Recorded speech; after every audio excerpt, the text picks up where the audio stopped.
Hey everybody, welcome back to another episode of Knights of the Alternate Table. And today we're doing something a little bit different, your alternate history ideas. I took this from Reddit, from the channel itself, and from r/alternate history. Well, that's Reddit, I guess. But thank you guys so much for 200 subscribers. This video is gonna cancel out France Part 2, but don't worry, that'll be next Monday, so make sure to subscribe and stay tuned to that. Thank you guys so much. Goodbye! Hey guys, I'm sorry for the audio at the beginning. Don't worry, I fixed it midway through, so I'm sorry once again. I know I already mentioned this in the intro, but thank you guys so much for 200 subs. I actually wasn't expecting to even make here because I started producing videos regularly in January and already at 200 subs. That's just amazing to me. Thank you guys so much for watching, and stay tuned for more. And let me know what you want to do for the next sub special. Anyways, thank you guys. Goodbye. Let's get into the alternate histories. This one is proposed by user /the Meat Shield. The Republic of the Rhine. Its capital is Mainz. The history is after World War I, France decided to make a buffer state between it and Germany. It claims the Rhineland, Palestine, and Saarland. Not Palestine. I'm sorry. Rhineland-Palatinate and Saarland. I'm once again sorry for that mispronunciation. Anyways, this nation became more of a Benelux nation than a Germanic nation, and it was invaded by the Nazi Germany in World War II. This led to it being reabsorbed into the German Empire, but quickly disbanded once they fell, and quickly became a founding member of both the EU and NATO, which greatly helped its influence in the world. This nation is proposed by user /Liberty Prime 2076. The nation itself is Big Germany. Its capital is Germania. And in World War II, after enabling console commands, Adolf typed in Annex all. He then owned all of the world. The territory is the world. And yeah, the flag is the standard German Reich one. Anyways, I need to stress this. I won't be able to get all of the territory all right, due to the fact that I'm not good at smaller geography places, and a lot of these people suggesting are from these places, so I can't get them all correct, so I'm sorry in advance. This one is from user /generic kangaroo. It's the Republic of East Australia. Capital is Sydney. During the 1802 French expedition to Australia, plans by Franco-Pieron were crafted for a possible invasion of Sydney. So the British decided to surrender and gave over some minor colonies on the east coast of Australia. And the French made a pseudo-Irish puppet state in Australia. The British continued holding their west, which caused this division, kind of like Canada and Quebec. They stay ununited to this day, but it's still a global trade power and is very strong, unlike the western part. This nation is proposed by user Epochhouse. Nation, the Grand Duchy of Dominia. Capital, Shore. During the decolonization of the Middle East, a still monarchist France created a state in southern Lebanon for the Dom people as a reward for loyalty. During the crisis, its head of state was initially a member of the House of Orleans-Conde, but since the most powerful has been relegated to the National Assembly, which is interesting. In this world, is there a monarchist France? Sounds like it, but let's get into the next one. This nation is submitted by user /Jacob James Talbridge. Nation, Commonwealth of the Kingdom of Britain and France. Informal names, the Commonwealth of the United Kingdoms. The capital is London, and both Paris. In March of 1429, after a grueling siege, the Duke of Bedford accepts the surrender of Orleans to his Burgundian allies. With the city secured, the Anglo-Burgundian army would go to inflict a victory on Joan Arc's army at the Battle of Jericho. This is now going to be a huge historical moment, and they would quickly expand into both Italy, Scotland, and Ireland, uniting a kingdom with much success. Now, you might notice that their countries aren't colored in on the other sides.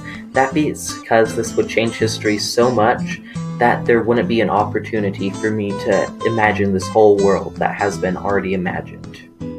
This nation is by user / I want to die and Discord user White Skull number 203.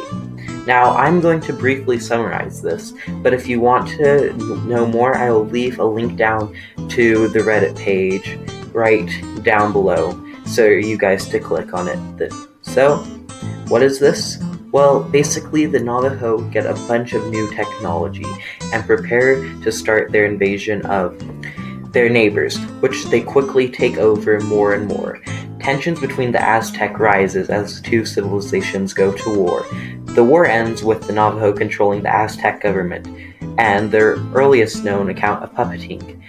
The Navajo eventually colonize Cuba, and when the US finally comes with Britain also, they manage to hold them off, evolving with similar gunpowder weapons as in China for having such a large and powerful country.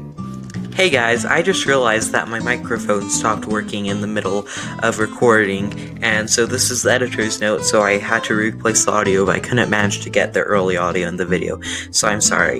The British then take northern Navajo territory and manage to wipe out. In World War I, they managed to join the Central Powers and take back the territory that they had from Canada. So, they continue fighting. Now covering all of the major North American countries and the USA just to the Midwest and the East Coast, they decide that they're pretty strong and decide to join the Axis. They horribly lose and is divided into 3 different parts. And now they have the Navajo Mexico, the Navajo America, and the Navajo Canada. Once again, this was a great suggestion. Once again, I'm horrible at smaller geography and pronouncing, but this was submitted by YouTube. They didn't leave their name, they just said that YouTube submitted it, so there we go. And it's Kanhikazan. In the 1200s, a Slavic tribe colonized the area between the Rhine and Danube rivers and around 100 miles in what people call Germany. This leaves a huge Slavic influence over Germania, and this submission was by user/thefuni. Estonia. During the 1920s, in an alternative universe, Estonia expands all the way to Asia and changes its name to Estonia. Today, Estonia is a thriving country trading with many places around the world. This confuses me, and there's a reason I didn't draw a map for it. It's because I don't really understand it. So whoever made this, please explain the map more in the comments down below. Thank you. And with this being a huge global trading partner, this would be kind of epic and would hurt Russia a great bit, seeing as Estonia cuts through most of its territory. This submission was by Nero. And it's the Radical Republic of Prussia. In this timeline, Napoleon never takes power.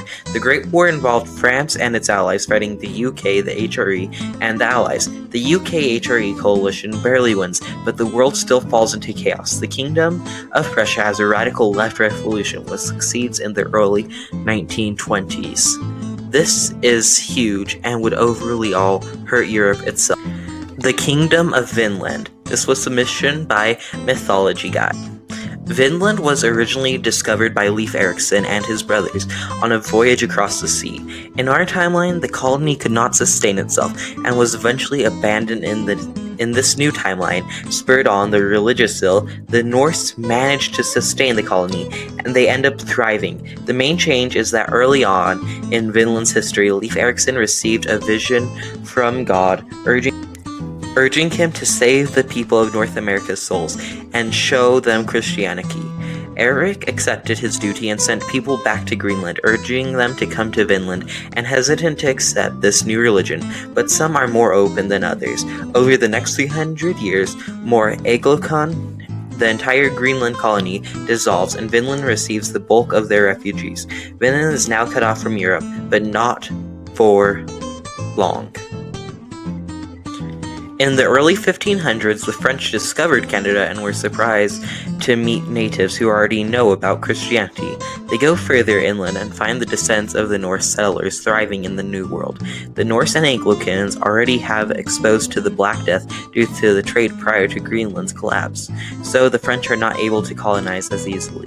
The French end up moving further north into modern-day Labrador and start to prepare.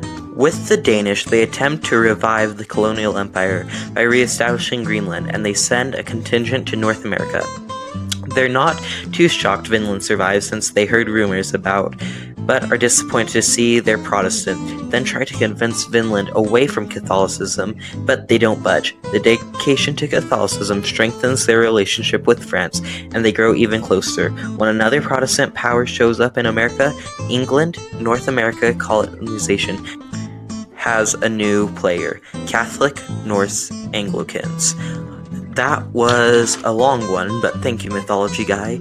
And once again, really well thought out, and might just make a video explaining this more if I'm allowed to. This country is submitted by the Mad Killer 10.